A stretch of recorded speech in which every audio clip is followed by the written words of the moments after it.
જ્યોત્સના યાજ્ઞિક ગુજરાતના એક ખૂબ જ જાણીતા અને મક્કમ નિવૃત્ત સ્પેશિયલ જજ છે. તેઓ ખાસ કરીને 2002ના ગુજરાત રમખાણો સાથે જોડાયેલા અત્યંત સંવેદનશીલ કેસોમાં આપેલા ચુકાદાઓ માટે જાણીતા છે. તેઓ તેમના ન્યાયિક કાર્યકાળ દરમિયાન ખૂબ જ શિસ્તબદ્ધ અને કડક જજ તરીકે ઓળખાતા હતા. નરોડા પાટિયા જેવા હાઈ પ્રોફાઇલ કેસની સુનાવણી તેમણે કરી હતી. ન્યાયતંત્રમાંથી નિવૃત્ત થયા પછી પણ તેઓ કાયદાકીય શિક્ષણ અને સામાજિક ન્યાયના વિષયો પર પોતાના મંતવ્યો આપતા રહે છે, તેવું મીડિયા સામે જણાવ્યું. નમસ્કાર મિત્રો, ન્યાયાધીશો તો તમે ઘણા બધા જોયા હશે, પણ સચોટ માર્ગદર્શન અને સચોટ જે વ્યવસ્થા જાળવે તેવા વર્ષોથી આમાં કાર્યરત એવા જ્યોત્સનાબેન યાજ્ઞિક આપણી સાથે જોડાઈ ગયા છે. ખાસ એમને જર્ની વિશેની વાત કરવા માટે આપણે પૂછીશું. મેમ, શું કેવી જર્ની આપની રહી છે? એટલે જો આફતો में पलते हैं वही दुनिया बदलते हैं. એટલે નાની મોટી આફતો આવી હોય, રાતની નોકરી કરી, દિવસે ભણ્યા, એવું કરી અને બીકોમ, એલએલબી, એલએલએમ બધું કર્યું. ત્યાર પછી ડોક્ટરેટ પણ કર્યું કાયદામાં, પીએચડી, અને લગભગ 40 વર્ષથી કાયદો ભણાવું છું. 1986 થી કાયદો ભણાવું છું અને હજી સુધી ભણાવું છું નોન સ્ટોપ. અને જુદી જુદી ટ્રેનિંગો અધિકારીઓની હોય, એ બધામાં ટ્રેનર તરીકે જઉં છું. અને આર્બિટ્રેશનનું કાર્ય કરું છું. આર્બિટ્રેશન એટલે જે અમુક તકરારો હોય એ તકરારો સોંપવામાં આવે, એની ચલાઈ કે કોર્ટના કેસની જેમ જ ચલાવીને એના પર એક ચુકાદો લખવાનો હોય છે. તો એ માટે પણ કાર્યરત છું.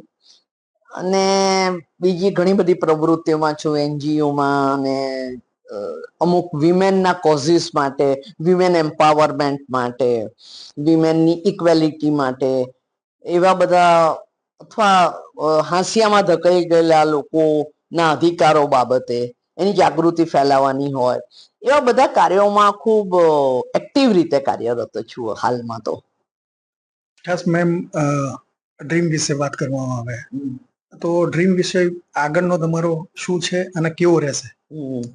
આ મારે એક સરસ પુસ્તક કાયદા પર લખ્યું છે, અને એક પુસ્તક આ મારી જે આખી જર્ની છે એના પર લખ્યું છે. કારણ કે ઘણા બધા લોકોને રસ પડે છે, ઘણા બધા પૂછવા આવે છે, ઘણા બધા વકીલાતમાં નવા સવા દાખલ થાય કે જજની પરીક્ષા આપવાના હોય, એવા બધા બહુ જ મળવા આવે છે. અને આ પ્રશ્ન અવારનવાર પૂછાય છે. એટલે મને એમ થાય છે કે કદાચ આ લોક રસનો વિષય છે, એટલે એક પુસ્તક હું એના ઉપર લખવા માંગુ છું. અને એક પુસ્તક હું મારી આ કાયદા, એવિડન્સ એક્ટ જેને કહીએ છીએ, એના ઉપર લખવાનું વિચારી રહી છું. અને નાની મોટી શરૂઆત પણ કરી છે, જોઈએ ક્યારે લખાય છે. પણ એક એ ડ્રીમ છે. બાકીના ડ્રીમો તો ઈશ્વર કૃપાએ પૂરા થયા છે, પણ આ એક લખવું છે એવું ઘણા વખતથી વિચારું છું. અને કદાચ મને એમ લાગે છે કે ઈશ્વરના આશીર્વાદ હશે તો એ પૂર્ણ થશે. ખાસ મેમ, કેસની વાત કરીએ આપણે. તમે અનેક કેસો અત્યાર સુધી તમારે ફેસ કર્યા હશે, જોયા હશે, એને સોલ્વ પણ કર્યા હશે. ખાસ કરીને કેસ એવો તમારા જીવનમાં એવો કેવો રહ્યો કે તમે એને સોલ્વ કરતા તમને થોડુંક પ્રશ્નો એવો લાગ્યા હોય કે આ કેસમાં તમે આમ સચોટ નિદાન જ બધા કર્યા છે, બરાબર છે, ખાસ કરીને, પણ ડિફિકલ્ટ કેવાય એવો કેસ તમારા માટે કયો રહ્યો? એટલે જેમાં બહુ સાક્ષીઓ હોય, જેમ કે સિરિયલ બોમ્બ બ્લાસ્ટ ચલાવ્યો, તો 350 સાક્ષીઓ સુધી મેં ચલાવ્યું. પછી હું રિટાયર્ડ થઈ એટલે બીજાને મળ્યું. પણ હવે 350 સાક્ષી સુધી એક જ વિષય પર ચાલે કે પંચનામું, પંચનામું, પંચનામું. એવી રીતે આ બીજા રાયટ્સના કેસો ચલાયા, એમાં બી હજારો સાક્ષીઓ હોય, અને એક જ વિષય પર લંબાણપૂર્વક ઘણા બધા સાક્ષીઓ બોલતા હોય. ત્યારે એવું થાય કે જુદા જુદા સાક્ષીઓ જુદા જુદા પર્સપેક્ટિવથી બોલતા હોય, એટલે એનું એનાલિસિસ કરવું એ એક બહુ જ મહેનત માંગી લે એવું કામ છે. અને એને જેને આપણે એનાલિસિસ કહીએ ને, એ એનાલિસિસ સતત એવરીડે કરવું પડે.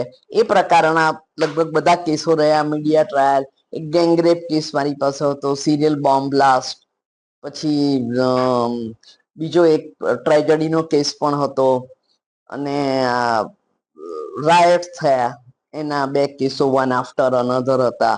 ગોધરા ટ્રેન બર્નિંગ વાળો કેસ પોટા લાગ્યો હતો, ત્યારે હું પોટા જજ હતી એટલે હતી. સીબીઆઈ જજ હતી ત્યારે પણ એક એવો વિચિત્ર કેસ આવેલો. 19 વર્ષથી એક આરોપી જેલમાં હતો, અને દુબઈમાં એ 6 જણના મર્ડર કરીને આવેલો. અને સીબીઆઈ ઇન્કવાયરી થયેલી અને સીબીઆઈ એ ચલાવેલો એ કેસ મારી પાસે હતો. હવે એ કેસ જિંદગીમાં પહેલો એવો જોયો કે એ આરોપીને એવું હતું કે મારે કેસ નથી ચલાવવો, એને જેલમાં અનુકૂળાઈ ગયેલું. આદિવાસી વિસ્તારનો હતો. એટલે હું વિચારું કે આટલા બધા વર્ષોથી પડી રહ્યો છે તો પહેલો આ કેસ જ ચલાવીએ. તો જેમ કેસ ચલાવવાનો ફોર્સ કરીએ એમ સામેથી વાંધો આવે કે આટલા વખત પડ્યો છે, શું ચલાવવાની જરૂર છે. પછી એ વકીલ મને મળ્યા ત્યારે ખબર પડી કે ભાઈ આ આરોપીને ત્યાં એનું બરોબર વ્યવસ્થા ગોઠવાઈ ગઈ છે, એટલે એને વાંધો નથી, એટલે એને આ કેસ ચલાવવાની ઉતાવળ નથી. તો આવા પણ મળે છે. આપણે સામાન્ય રીતે એવા લોકો મળે કે મારો કેસ જલ્દી ચલાવો, મારો કેસ ચાલતો નથી. આ એક એવો પણ જોયો મેં કે મારો કેસ ના ચાલે તો મારો ઉતાવળ નથી. તો વિવિધ વિવિધ પ્રકારના લોકો જોયા. એટલે એવા લોકો જોયા કે બનાવમાં એનો હાથ કપાઈ ગયો હોય કે એનું બાળકનું મરણ થઈ ગયું હોય બનાવમાં, તો પણ એ વ્યક્તિ ખૂબ હિંમતપૂર્વક જુબાની આપી શકે. અને એવા કેટલાક જોયા કે પોકે પોકે રડતા હોય, પોતાની કહાની, પોતાની દર્દભરી દાસ્તાન ફરી અદાલતમાં કહેવી પડે, એ કોઈ નાની સૂની વાત તો છે નહીં. એટલે એની યાતના, દર્દ, વિષાદ કે એ આખા કોર્ટમાં બી એક એવું વાતાવરણ થઈ જાય. અમારે તો ન્યાયાધીશ છીએ અને અમારે તો હંમેશા કોઈ સહાનુભૂતિ, લાગણી એ બધામાં નથી પડવાનું, પણ ન્યાયના સિદ્ધાંતો ક્યાં ને કેટલા કેવી રીતે એપ્લિકેબલ છે એ જ જોવાનું છે. પણ એક માનવતા તરીકે તમને ચોક્કસ એવું થાય કે આ ખરેખર બહુ વિટમણા વાળો કેસ છે. એટલે જુદા જુદા લોકો ને મળ્યા જિંદગીમાં, જુદી જુદી કહાનીઓ સાંભળી, જુદી જુદી પ્રકારના લોકો જોયા, અને ખરેખર એમ થાય કે એ બધું પુસ્તક સ્વરૂપે લખવું તો મારા પછી જે ન્યાયાધીશો થાય એ લોકોને એક રેડીમેડ અનુભવ મળે. કારણ કે બહુ મોટો સ્પાન મારો નથી રહ્યો, તો એટલામાં જે કંઈ કાર્ય કરવા મળ્યું, જે કાર્ય ઈશ્વરે સોંપ્યું એને આપણે ઈશ્વરનો પ્રસાદ માનીને જ હંમેશા કાર્ય કર્યું છે. કામ જ પૂજા છે, એ જન્મથી સિદ્ધાંત હતો. એટલે એ એન્જોય બહુ કર્યું શૈક્ષણિક રીતે, એકેડેમિશિયન તરીકે.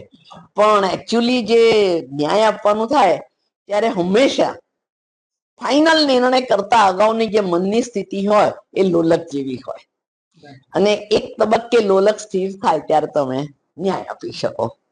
છેલ્લો પ્રશ્ન, ખાસ તમે અત્યારે એનજીઓમાં પણ તમે સક્રિય છો, ઘણા બધા, ખાસ તમારે તમારા નીચેના ન્યાયાધીશો ખાસ કેવા પ્રકારની તમે ટ્રેનિંગ આપો છો?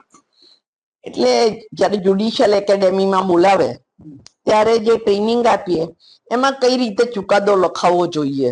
ઘણીવાર આર્ટ ઓફ રાઇટિંગ જજમેન્ટ માટે ટ્રેનિંગ હોય, ક્યારેક પુરાવા અધિનિયમના જુદા જુદા જે ખ્યાલો છે એ જુદા જુદા ખ્યાલની ચર્ચાનો સબ્જેક્ટ હોય, ક્યારેક હવે અત્યારે 2023માં 3 કાયદા નવા આવ્યા છે, તો એ કાયદા અને જૂના કાયદા વચ્ચેનું જેને કહીએ કે તુલનાત્મક એક અભ્યાસ હોય. તો આવા જુદા જુદા વિષયો પર જવાનું થાય છે અને આનંદ આવે છે. અમારા નાના ભાઈ બહેનોને કંઈક કહીએ કે કંઈક અનુભવ શેર કરીએ, એ લોકોને પણ બહુ મજા આવતી હોય છે કે જે તે સમયે અમે જે તે કેસમાં, કારણ કે અહીં તો થોડો સંયમ, થોડું શિસ્ત એવી રહે કે ઘરની વાત બહુ બહાર ના કરવી, પણ ત્યાં તો બધું અમારે ઇન હાઉસ જ હોય. એટલે ત્યાં ખૂબ ખુલ્લા મને કહી શકાય કે આવી વિપદાઓ આવી શકે ને આવી વિપદાઓને આ રીતે સોલ્વ કરી શકીએ, અથવા અમે આવી રીતે સોલ્વ કરી હતી, એવો અનુભવ ત્યાં શેર કરીએ તો એનાથી લાભાન્વિત થતા હોય છે જે જુનિયર જજીસ છે એ લોકોને ઘણો લાભ મળે. મિત્રો, બહુ સચોટ અને માર્ગદર્શન આપણને આપ્યું છે, અને જે લોકો આમની સાથે જોડાયેલા છે, ખાસ કરીને ન્યાયાધીશો, એમના માટે પણ સચોટ નિદાન આપે છે. અને જોવાનો વિષય એ છે કે એમનો વિચાર એક પણ છે કે મારું આગળનું ડ્રીમ, એટલે કે મારું પુસ્તક એક અહીંયા બહાર મારે મૂકવું છે, એવા આવનારા દિવસમાં જ્યોત્સનાબેન યાજ્ઞિક લોકોની સમક્ષ રજૂ કરશે. જોતા રહો પ્રાઇમ 24 ન્યૂઝ. જીગર શાહ, અમદાવાદ.